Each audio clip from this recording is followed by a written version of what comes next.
મિત્રો હવે આપણે એક્સરસાઇઝનો પહેલો સમ છે એ સોલ્વ કરીએ તો પહેલા સમની અંદર બે વિદ્યુતભારો તમને આપેલા છે તો આપણે જોતા જઈએ બે વિદ્યુતભારો જે છે એ કેવી રીતે મૂકેલા છે તો જુઓ ફટાફટ બે વિદ્યુતભારો એક આ છે Q1 અને બીજું છે આ Q2 ઓકે તો આપણે સૌથી પહેલાં એની આકૃતિ ડ્રો કરીએ તો અહીંયા આવશે Q1 અને અહીંયા આવશે Q2 આ બે વિદ્યુતભારો છે બંને વિદ્યુતભારો 16 સેન્ટીમીટર દૂર છે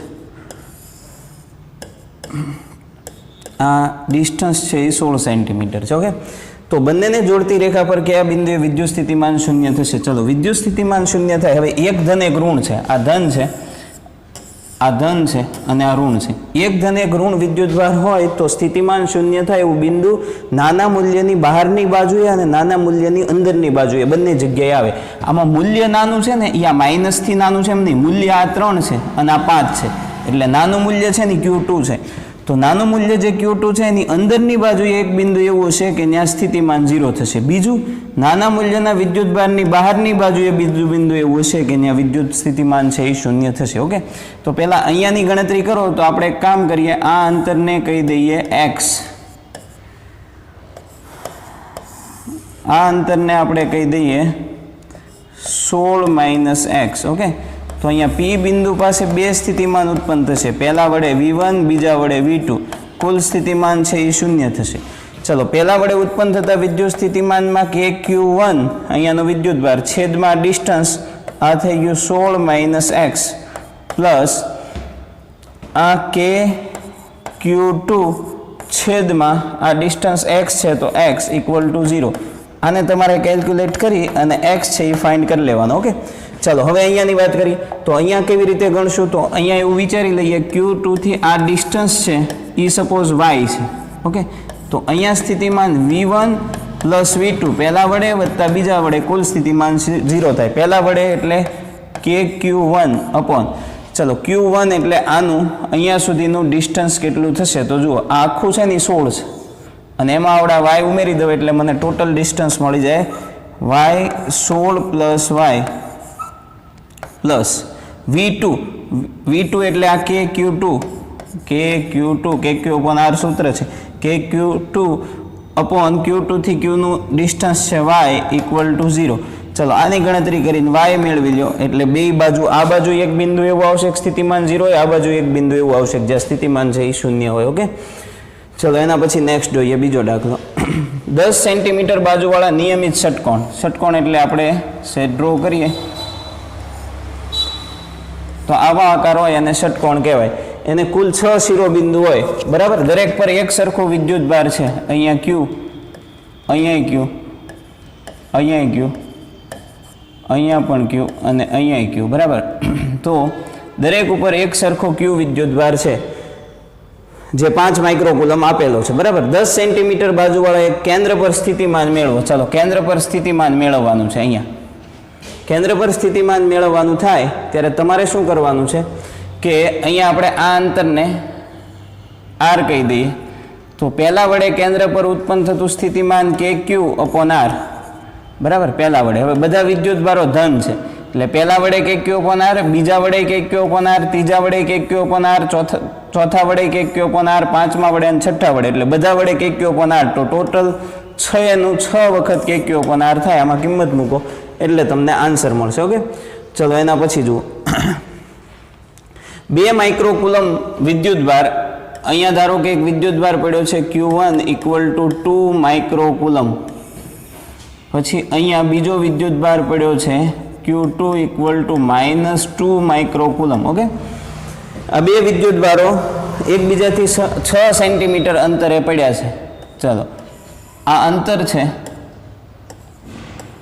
એ 6 સેન્ટીમીટર છે આ તંત્રની સમસ્થિતિમાન સપાટી જણાવો હવે આમ જોવા જાવ તો બે વિદ્યુતભાર સરખા છે સમસ્થિતિમાન એટલે સ્થિતિમાન સરખું થાય એવું બિંદુ તો આમ છે ને બે વિદ્યુતભારો સરખા છે એટલે બરાબર વચ્ચે આવે પણ આપણે એવું વિચારશું કે સમસ્થિતિમાન સપાટી એટલે જ્યાં સ્થિતિમાન છે એ 0 થાય એટલે સરખું થાય આના વડે જેટલું સ્થિતિમાન એટલું જ આના વડે તો એને સમસ્થિતિમાન સપાટી કહેવાય તો V1 + V2 = 0 ચલો V1 એટલે KQ 1 અપોન, ચાલો આ અંતરને આપણે કહી દઈએ x, તો આ અંતર થઈ જશે 6 minus x. Okay, 6 minus x. તો આમાં ડિસ્ટન્સ આપણે લખી દઈએ x પ્લસ કે Q2 upon 6 minus x equal to 0. Q2 ની કિંમત મૂકો, Q1 ની કિંમત મૂકો, બધું કરશો એટલે x બરાબર 3 સેન્ટીમીટર મળશે. ઓકે, એનો મતલબ એમ થયો કે બરાબર મધ્યમાં જે બિંદુ હશે ત્યાં તમે જો કોઈ પૃષ્ઠ દોરો તો એ સમસ્થિતિમાન પૃષ્ઠ હશે, ત્યાં સ્થિતિમાન છે એ સમાન થશે. તો દાખલા તરીકે અહીંયા C સેન્ટર, આને કહી દઈએ C માંથી પસાર થતું કોઈ એક પૃષ્ઠ દોરો તો એ પૃષ્ઠ પાસે સ્થિતિમાન છે એ બધે 0 હશે, બરાબર, એટલે સમાન સ્થિતિમાન હશે. તો 3 સેન્ટીમીટરે દોરવું પડે. બીજું, સપાટી પરના દરેક બિંદુએ વિદ્યુત ક્ષેત્રની દિશા કેટલી હોય આપણે ભણી ગયા છીએ, થિયરી આપણે જોઈ, રિવિઝન કરી, એમાં આપણે જોયું કે જો સમસ્થિતિમાન પૃષ્ઠ હોય, પૃષ્ઠ વિદ્યુત ક્ષેત્ર ઈ પૃષ્ઠને એટલે કે સપાટીને લંબરૂપે હોય, આવું આપણે થિયરીમાં ભણી ગયા છે, બરાબર. છતાંય આપણે એને સાબિત કરવું હોય તો તમને ખબર છે કે સમસ્થિતિમાન પૃષ્ઠ ઉપર કોઈ વિદ્યુતભારને ગતિ કરાવો તો કાર્ય છે એ શૂન્ય થાય.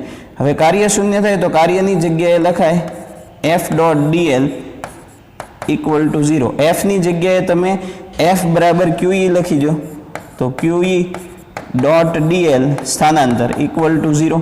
ઓકે, આ થઈ ગયું QE dl cos theta equal to 0. Dot કાઢી નાખો. આ બધું સ્ટેપ સામે જાય, 0 ના છેદમાં જાય તો આન્સર 0 થાય.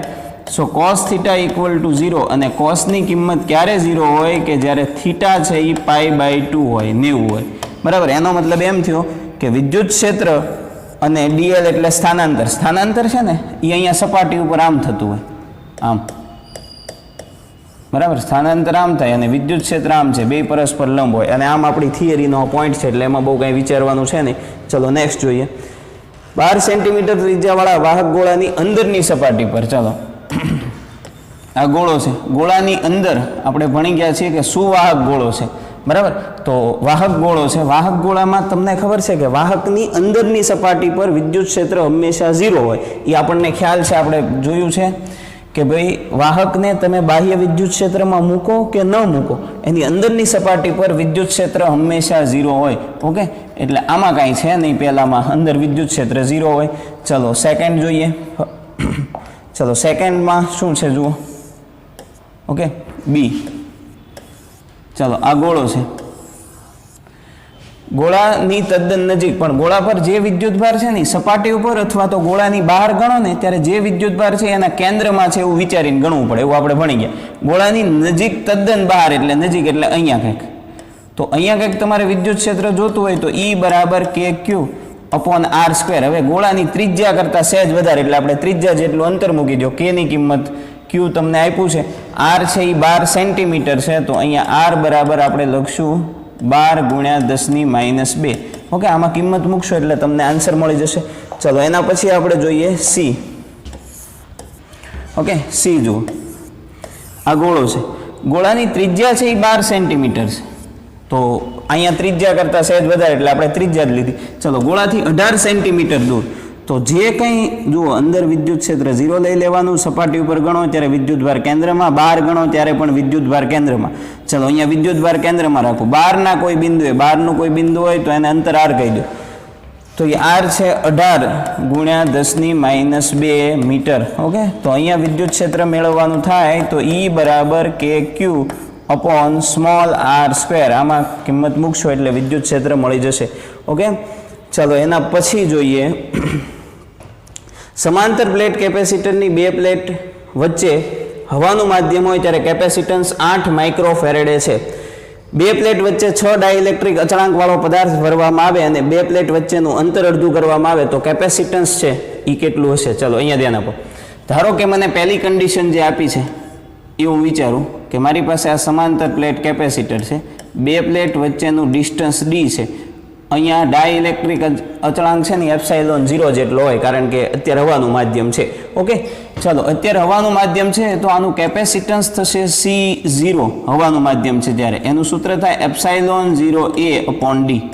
ચાલો આ તમને કિંમત આપેલી છે, એ લોકોએ કેટલી આપી છે? 8 પાઇકો ફેરેડે. આને આપણે કહી દઈએ ઇક્વેશન નંબર 1. ચાલો હવે ધ્યાન આપો. બીજી કન્ડિશનમાં તમારે આની આ વસ્તુ છે, પણ આ જે કેપેસિટર છે બરાબર, એની અંદર તમારે એક ડાઇલેક્ટ્રિક સબસ્ટન્સ, ડાઇલેક્ટ્રિક પદાર્થ મૂકવાનો છે. ચાલો આ ડાઇલેક્ટ્રિક પદાર્થ હું આની અંદર મૂકી દઉં. મેં જે ડાઇલેક્ટ્રિક પદાર્થ મૂક્યો છે એનો ડાઇલેક્ટ્રિક અચળાંક K છે, અને હવે ડાઇલેક્ટ્રિક મૂકી દો એટલે નવું કેપેસિટન્સ, અને ડિસ્ટન્સ છે ને એ પહેલાં જે D હતું એની કરતાં અડધું કરવામાં આવે છે એવું કીધું છે. ઓકે, તો હવે નવું કેપેસિટન્સ C બરાબર, આપણું સૂત્ર તો એ જ થાય એપ્સાઇલોન 0A upon D, પણ હવાનું માધ્યમ હોય ને તો એપ્સાઇલોન 0 આવે, પણ જો કોઈ બીજું માધ્યમ હોય તો એ માધ્યમની પરમિટિવિટી એપ્સાઇલોન આવે. એપ્સાઇલોન 0 શૂન્ય અવકાશની પરમિટિવિટી છે, બીજું કોઈ માધ્યમ હોય તો એપ્સાઇલોન આવે, એ માધ્યમની પરમિટિવિટી. ક્ષેત્રફળ A એપ્સાઇલોન 0A upon આનું ડિસ્ટન્સ થઈ ગયું છે D/2 બરાબર. આને ઉપર જવા દઈએ તો 2 epsilon A upon D. Okay, ચાલો આને કહી દો સમીકરણ નંબર 2. ઓકે, ચાલો સમીકરણ 2 ડિવાઇડેડ સમીકરણ 1. ચાલો 2/1 કરશો ને એટલે C upon C0 બરાબર. ચાલો આમાંથી કેન્સલ શું થશે? તો A કેન્સલ થશે, D કેન્સલ થશે, આ ઉપર આવશે 2 એપ્સાઇલોન upon એપ્સાઇલોન 0. ચાલો એપ્સાઇલોન upon એપ્સાઇલોન 0 છે અને સાપેક્ષ પરમિટિવિટી એપ્સાઇલોન R કહેવાય, અથવા તો માધ્યમનો ડાઇલેક્ટ્રિક અચળાંક K કહેવાય. સો આપણે આવું લખી શકીએ કે C upon C0 બરાબર 2K. આ C બરાબર 2KC0. ઓકે, આની અંદર તમે કિંમત મૂકશો એટલે તમને આન્સર મળી જશે કેપેસિટન્સ કેટલું થશે. C0 છે એ 8 પાઇકો ફેરેડે, K ડાઇલેક્ટ્રિક અચળાંક 6 આપ્યું છે, એ મૂકી દો એટલે તમને જવાબ મળી જશે. ઓકે, એના પછી જુઓ 9, દરેક કેપેસિટરનું કેપેસિટન્સ 9 પાઇકો ફેરેડે હોય તેવા 3 કેપેસિટરોને શ્રેણીમાં જોડવામાં આવે છે. ચાલો 3 કેપેસિટરો શ્રેણીમાં જોડેલા છે, C1 C2 C3. ઓકે, ચાલો તો ત્રણેયનું સમતુલ્ય, ત્રણેય શ્રેણીમાં છે એટલે ત્રણેયમાંથી પ્રવાહ સરખો પસાર થાય એટલે ત્રણેયનું શ્રેણી જોડાણ છે. ચલો શ્રેણી જોડાણ છે તો આપણે ઇક્વેશન જે મૂકવાનું થાય એ શ્રેણી જોડાણનું મૂકવાનું થાય. તમને બધાને ખબર છે કે શ્રેણી જોડાણનું સૂત્રનું ચલો શ્રેણી જોડાણ, તો શ્રેણી જોડાણમાં 1/C બરાબર 1/C1 plus 1/C2 plus 1/C3. ચલો C1 C2 C3 બધું 9 પાઇકો ફેરેડે છે, કિંમત મૂકશો એટલે કેપેસિટન્સ છે એ 3 પાઇકો ફેરેડે તમને મળશે. ઓકે, ચલો કેપેસિટન્સ તો મળી ગયું, ત્રણેયનું સમતુલ્ય કેપેસિટન્સ 3 પાઇકો ફેરેડે. હવે આને 220 વોલ્ટના સપ્લાયર સાથે જોડવામાં આવે છે B. ચાલો અહીંયા V બરાબર 120 વોલ્ટ 120 વોલ્ટના સપ્લાયર સાથે જોડવામાં આવે છે. તો દરેક કેપેસિટરની આસપાસ વિદ્યુત સ્થિતિમાનનો તફાવત કેટલો હશે? ચલો દરેક કેપેસિટન્સ ઉપર વિદ્યુત સ્થિતિમાનનો તફાવત કેટલો હશે? ચલો પહેલી વસ્તુ આ શ્રેણીમાં છે ને એટલે વિદ્યુત સ્થિતિમાનનો તફાવત આના ઉપર V1, આના ઉપર V2 અને આના ઉપર V3. દરેક ઉપર શ્રેણીમાં હોય ને એમાં દરેક ઉપર વિદ્યુત સ્થિતિમાનનો તફાવત જુદો જુદો હોય, પણ વિદ્યુત ભાર સરખો હોય. તો પહેલું આપણે વિચારીએ કે અહીંયાથી જે એ પહેલા ઉપર એ જ આવશે, બીજા ઉપર એ જ આવશે અને ત્રીજા ઉપર એ જ આવશે, કારણ કે શ્રેણી જોડાણમાં છે. શ્રેણી જોડાણમાં દરેક કેપેસિટર ઉપર વિદ્યુત ભાર સરખો હોય. ઓકે, તો Q બરાબર CV સૂત્ર છે. હવે આપણને એમ થાય કે C ની જગ્યાએ C1 C2 C3 એવું નહીં, ત્રણેયનું શ્રેણીમાં જ્યારે હોય ત્યારે ત્રણેયનું સમતુલ્ય જે કેપેસિટન્સ મૂક્યું હોય એ જ અહીંયા મૂકવાનું, તો જ વિદ્યુત ભાર મળે. તો ત્રણેયનું સમતુલ્ય કેપેસિટન્સ 3 પાઇકો ફેરેડે. ઓકે, તો આ 3 પાઇકો ફેરેડે એટલે 10⁻⁻12 અને વોલ્ટ છે 120 વોલ્ટની બેટરી જોડેલી છે. એટલે તમને છે ને પહેલા ઉપર વિદ્યુત ભાર મળી ગયો, બીજા ઉપર વિદ્યુત ભાર મળી ગયો અને ત્રીજા ઉપર વિદ્યુત ભાર મળી ગયો. બરાબર, ત્રણેય ઉપર વિદ્યુત ભાર મળી જશે, ત્રણેય ઉપર વિદ્યુત ભાર સરખો જમા થશે. બીજું શ્રેણીમાં છે એટલે ત્રણેય ઉપર વિદ્યુત સ્થિતિમાન હોય અલગ અલગ, પણ અહીંયા છે ને ત્રણેય કેપેસિટન્સના મૂલ્યો સરખા છે એટલે ત્રણેય ઉપર કેપેસિટન્સ છે એ સરખું આવશે અને એના માટે આપણે સૂત્ર લખશું કે પહેલામાં V1 જુઓ હકીકતે શ્રેણીમાં દરેક ઉપર સ્થિતિમાન જુદું જુદું આવે પણ અહીંયા કેપેસિટન્સની કિંમત સરખી છે એટલે સ્થિતિમાન V1 સરખું આવશે તો V1 બરાબર V2 બરાબર V3 બરાબર આપણું સૂત્ર આવે V બરાબર આપણું સૂત્ર છે C બરાબર Q અપોન V તો V બરાબર શું થશે Q અપોન C Q તમારે કયો લેવાનો છે તો 3 × 10⁻⁻12 છેદમાં 120 છેદમાં C પહેલા માટે લખો તો જુઓ દરેકમાં વિદ્યુતભાર તો ત્રણેયમાં સરખો જ આવે પહેલા માટે C લખો તો C1 બીજા માટે C2 ત્રીજા માટે C3 પણ અહીંયા બધાની કિંમત સરખી છે એટલે આપણે એક જ લખશું 9 × 10⁻12 પાઇકોફેરેડે ઓકે આની કેલ્ક્યુલેશન કરશો એટલે તમને આન્સર મળી જશે ચલો નેક્સ્ટ જુઓ હવે 2 પાઇકોફેરેડે સમાંતરમાં જોડવાના છે તો આ છે C1 આ છે C2 અને ત્રીજું અહીંયા આપ્યું છે C3 ત્રણેયની કિંમત અલગ અલગ છે આમાં ખાસ ધ્યાન આપજો ત્રણેયની કિંમત જુદી જુદી છે અને સમાંતરમાં જોડવાનું છે તો સમાંતરમાં જ્યારે તમે જોડેલું હોય ત્યારે સમતુલ્ય તો સમાંતરમાં તમને ખબર છે કે પ્રવાહના ભાગ પડે તો કેપેસિટન્સનું સૂત્ર આવે સીધો સરવાળો C1 + C2 + C3 ઓકે સીધો સરવાળો કરશો એટલે 3 ને 2 5 ને 4 9 પાઇકોફેરેડે તો આ સમતુલ્ય કેપેસિટન્સ તમને મળી જશે એનો આન્સર ચલો બી આ સંયોજનને 100 વોલ્ટના સપ્લાયર સાથે જોડી દેવાનું છે આ સંયોજનને V બરાબર 100 વોલ્ટ ના સપ્લાયર સાથે જોડી દઈએ ધ્યાન આપજો 100 વોલ્ટના સપ્લાયર સાથે જોડીએ તો દરેક કેપેસિટર પર વિદ્યુતભાર કેટલો આવશે પહેલી વસ્તુ તમે એક ક્લિયર રાખો કે અહીંયા છે ને ત્રણેય સમાંતરમાં છે હવે સમાંતરમાં જ્યારે હોય ત્યારે પહેલા કેપેસિટર ઉપર વિદ્યુત સ્થિતિમાનનો તફાવત V1 બીજા ઉપર વિદ્યુત સ્થિતિમાનનો તફાવત V2 અને ત્રીજા ઉપર વિદ્યુત સ્થિતિમાનનો તફાવત V3 ત્રણેય સરખા આવે અને બેટરીના વોલ્ટેજ જેટલા આવે આ ક્લિયર રાખજો બરાબર હવે દરેક કેપેસિટર પર વિદ્યુતભાર પહેલા કેપેસિટર પર Q બરાબર CV સૂત્ર મૂકશું ઓકે તો અહીંયા Q1 C1 V1 C1 2 પાઇકોફેરેડ એટલે 2 × 10⁻12 ઓકે V1 એટલે 100 વોલ્ટ એટલે 10⁻2 તો આ 2 × 10⁻10 કુલમ ઓકે એના પછી બીજા કેપેસિટર પર વિદ્યુતભાર તો એમાં આવશે C2 V2 સૂત્ર બરાબર એ તમે લખી શકો અને ત્રીજા માટે Q3 બરાબર C3 V3 V1 V2 V3 બધું સરખું છે સમાંતરમાં એ બેટરીના વોલ્ટેજ જેટલું હોય ચાલો નેક્સ્ટ એમાં કિંમત મૂકશો એટલે તમને આન્સર મળી જશે એના પછીનું જુઓ સમાંતર પ્લેટ કેપેસિટરની પ્લેટનું ક્ષેત્રફળ ઓકે જુઓ ચાલો સમાંતર પ્લેટ કેપેસિટરમાં પ્લેટનું ક્ષેત્રફળ એટલે એરિયા એ બરાબર 6 × 10⁻³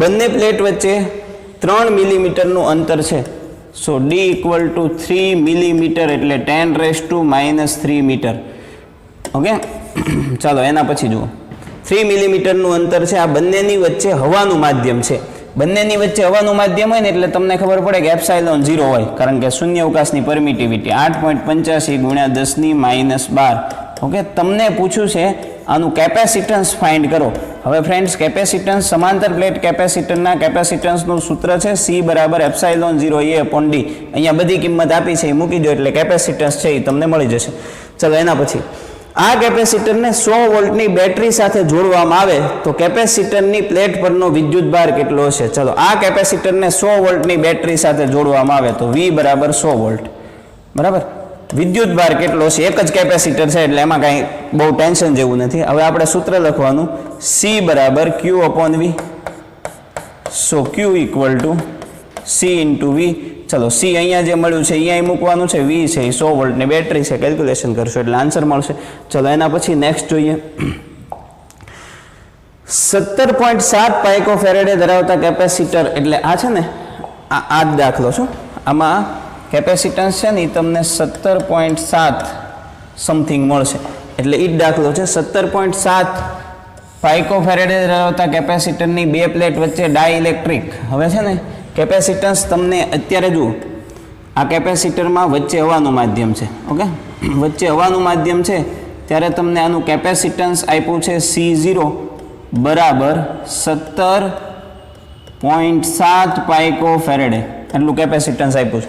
હવે આમાં બે પ્લેટની વચ્ચે 6 ડાઇલેક્ટ્રિક અચળાંક ધરાવતી એક પ્લેટ મૂકી દેવાની છે. એ આખામાં આવી જશે, એ પાસ ધ્યાન આપજો, કારણ કે આખામાં છે ને બે પ્લેટ વચ્ચેનું અંતર 3 મિલીમીટર છે અને પ્લેટ મૂકવાની છે એ પણ 3 મિલીમીટર જાડાઈની છે. ઓકે, ચલો આ બે પ્લેટની વચ્ચે હું એક ડાઇલેક્ટ્રિક પ્લેટ મૂકી દઉં. ચલો હવે ડાઇલેક્ટ્રિક પ્લેટ મૂકું તો એ 6 ડાઇલેક્ટ્રિક અચળાંકવાળી પ્લેટ છે એટલે K = 6. તો હવે તમને ખબર છે કે ડાઇલેક્ટ્રિક મૂકી દો પછી નવું કેપેસિટન્સ છે ને એ KC0 થઈ જાય, K ગણું થઈ જાય. આપણને ખબર છે, મેં તમને છેલ્લે વાત કરી હતી. ચલો K એટલે 6, 17.7 પાઇકો ફેરેડે. ચલો આના ઉપરથી તમે આ ગણશો એટલે તમને C મળી જશે. ઓકે, આ કેપેસિટન્સ મળી ગયું. હવે જ્યારે એને સપ્લાયર સાથે જોડી રાખીએ, સમજો એમાં બે પ્રશ્ન છે. સપ્લાયર સાથે જોડી રાખીએ ત્યારે કેપેસિટરની પ્લેટ પરનો વિદ્યુતભાર કેટલો હશે? સપ્લાયર સાથે જોડી રાખીએ એટલે હવે આમાં સમજો કે આ જે કેપેસિટર છે કે જેમાં વચ્ચે ડાઇલેક્ટ્રિક અચળાંક છે, ડાઇલેક્ટ્રિક માધ્યમ છે, સોરી, એને તમે 100 વોલ્ટની બેટરી સાથે જોડી દો. બરાબર, 100 વોલ્ટની બેટરી સાથે જોડી દો તો હવે આના પર વિદ્યુતભાર કેટલો હશે? તો હવે આના ઉપર વિદ્યુતભાર કેટલો હશે એ તમારે જાણવું હોય ને તો તમારે શું કરવાનું સમજો કે Q = CV સૂત્ર છે, ખાસ ધ્યાન આપજો. C છે ને એ અહીંયા જે મળ્યું છે આ ડાઇલેક્ટ્રિક મૂક્યા પછી આ 6 ગણું થયું E, અને વોલ્ટેજ છે એ 100, એ કરશો એટલે Q છે એ તમને મળી જશે. સમજજો. હવે બી પ્રશ્નમાં એવું કીધું છે કે તમારે એ જે કેપેસિટર છે વચ્ચે ડાઇલેક્ટ્રિક માધ્યમ છે એ બધું એમનામ જ રાખવાનું છે, પણ જે તમે બેટરી જોડી હતી બેટરી દૂર કરી દેવાની. તો ધ્યાન આપો, હવે તમે સમજો કે ડાઇલેક્ટ્રિક મૂકી દો છો, ડાઇલેક્ટ્રિક મૂકી દો છો પણ બેટરી દૂર કરો છો. બેટરી જ્યારે જોડેલી હોય ને ત્યારે Q = CV આવે અને C ની જગ્યાએ છે ને ડાઇલેક્ટ્રિક મૂક્યા પછીનું જે કેપેસિટન્સ છે ને એ આવે. સમજો. પણ જો તમે બેટરી ન જોડેલી હોય તો આમાં કંઈ ગણતરી નહીં થાય. સમજો કે બેટરી ન જોડેલી હોય ને તો તમારે યાદ રાખવાનું છે Q છે એ અચળ રહે. અચળ એટલે શું કે તમે આ ડાઇલેક્ટ્રિક મૂક્યું એ પહેલા જે કેપેસિટર પર જે વિદ્યુતભાર હતો, જો બેટરી ન જોડેલી હોય ડાઇલેક્ટ્રિક મૂકી દો તો Q છે ને એ પહેલા જે હતો ને એ જ Q અહીંયા પણ અચળ જ રહે. સમજો, પહેલા હતો એનો મતલબ શું થયો કે આ પરિસ્થિતિમાં જે Q હતો ને એ Q અહીંયા આવશે. હવે એ પરિસ્થિતિનો Q એટલે તમે આમાં આવું લખી શકો કે આ પરિસ્થિતિનો Q એટલે આ છે ને હકીકતે 8મા દાખલા ઉપરથી લીધેલું છે એટલે આપણે ફરીથી ગણવાની જરૂર નથી.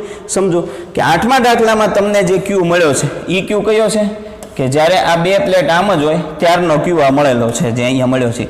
એ જ આન્સર ઓલામાં આવશે. તમે જો ડાઇલેક્ટ્રિક મૂકી દો અને બેટરી ન જોડો તો આમાં જે Q હતો ને એ જ Q આમાં આવે. જો બેટરી ન જોડેલી હોય, બેટરી જોડેલી હોય તો Q = CV થાય અને C તરીકે છે ને આમાં કેપેસિટન્સ ઉપર કરતા K ગણું થઈ ગયું હોય એ આવે. ઓકે, તો તમને ખ્યાલ આવશે. એના પછી 10મો પ્રશ્ન છે. 12 પાઇકો ફેરેડેના એક કેપેસિટરની સાથે 50 વોલ્ટની બેટરી જોડતા કેપેસિટરમાં સ્થિતિ ઉર્જા કેટલી સંગ્રહ પામશે? Okay, U = 1/2 CV². આપણે છેલ્લે ઘણા બધા ઇક્વેશન આના જોયા હતા 2-3. C 12 પાઇકો ફેરેડે 10⁻⁻12 અને વોલ્ટ છે એ છે 50 એટલે આ થઈ ગયું 50નો સ્ક્વેર. આ જે આવશે એ તમને આન્સર જૂલમાં મળી જશે. ઓકે, ચલો નેક્સ્ટ જુઓ 600 પાઇકો ફેરેડેના. હવે આ દાખલો આની છે ને એક મેથડ છે, સમજી લો. એ મેથડ હું તમને કહી દઉં. આવો જ્યારે દાખલો પૂછે ને ત્યારે તમારે પહેલું આવું લખી નાખવાનું કે પહેલું કેપેસિટન્સ તમારી પાસે છે 600 પાઇકો ફેરેડે. ઓકે, 200 વોલ્ટની બેટરી સાથે જોડેલું છે એટલે V1 = 200 વોલ્ટ. સમજો. હવે આ કેપેસિટરને આ બેટરીથી અલગ કરી અને બીજા 600 પાઇકો ફેરેડેના એટલે બીજું કેપેસિટન્સ C2 = 600 પાઇકો ફેરેડેનું બીજું કેપેસિટન્સ છે. બરાબર, કેપેસિટન્સ વાળું કેપેસિટર છે. એ વિદ્યુતભાર રહિત કેપેસિટર છે. વિદ્યુતભાર રહિત છે એટલે એનો મતલબ એમ થયો કે એને જે બેટરી સાથે જોડેલી હોય બેટરીના વોલ્ટેજ 0 હોય, મતલબ કે કોઈ બેટરી જ ન હોય. તો આ પ્રક્રિયામાં કેટલી ઉર્જા વ્યય પામશે? તો જુઓ, પહેલા C1 ને V1 સાથે જોડેલું છે, ત્યાંથી C1 ને લઈ લેવાનું. C2 છે એ V2 એટલે કોઈની સાથે જોડેલું ન હોય એવા C2 સાથે જોડી દો. તો આ પ્રક્રિયામાં વ્યય પામતી વ્યય પામતી ઉર્જા કેટલી? તો તમારે છે ને આટલું પહેલા અલગ આઇસોલેટ કરી નાખવાનું છે કે તમને બે વ્યય પામતી ઉર્જા પૂછી છે, તો વ્યય પામતી ઉર્જા ડેલ્ટા યુ બરાબર આનું છે ને હું તમને એક ઇક્વેશન કહી દઉં છું, સમજો. 1/2 C1 C2 V1 minus V2 નો square upon C1 plus C2. જ્યારે આવું વ્યય પામતી ઉર્જા પૂછે ને ત્યારે આમાં કિંમત મૂકશો એટલે તમને આન્સર મળી જશે. C1 આ છે પાઇકોફેરેડ અને ફેરેડેમાં કન્વર્ટ કરવાનું, C2 600 ઈ પાઇકોફેરેડ અને ફેરેડેમાં 10⁻⁻12, V1 200 માઇનસ V2 0 છેદમાં આનો આન્સર તમને મળી જશે. તો આ છે એ સ્વાધ્યાયના બધા દાખલા છે એ પૂરા થયા. હવે ઉદાહરણમાં આવો સેમ એક દાખલો હતો જે મેં એ વખતે બાકી રાખ્યો હતો. જુઓ અહીંયા કે 900 પાઇકોફેરેડના એક કેપેસિટરને, એટલે હવે એ દાખલામાં તમે આવું કરી શકો કે C1 ઇક્વલ ટુ 900 પાઇકોફેરેડ. ચાલો આમાં પહેલું છે ને એ તો 1/2 CV² થી ગણવાનું છે. એ હવે આ એને 100 વોલ્ટની બેટરી સાથે જોડેલું છે એટલે V1 બરાબર 100 વોલ્ટ. ખાસ ધ્યાન આપજો. હવે કીધું છે કે ઉપરના કેપેસિટરને આની સાથે જોડેલું છે, ઈ કેપેસિટરને બીમાં એવું પૂછ્યું છે કે ઈ કેપેસિટરને બેટરીની જોડાણ દૂર કરી બીજા 600 પાઇકોફેરેડના પણ વિદ્યુતભાર વિહીન કેપેસિટર સાથે જોડવામાં આવે છે.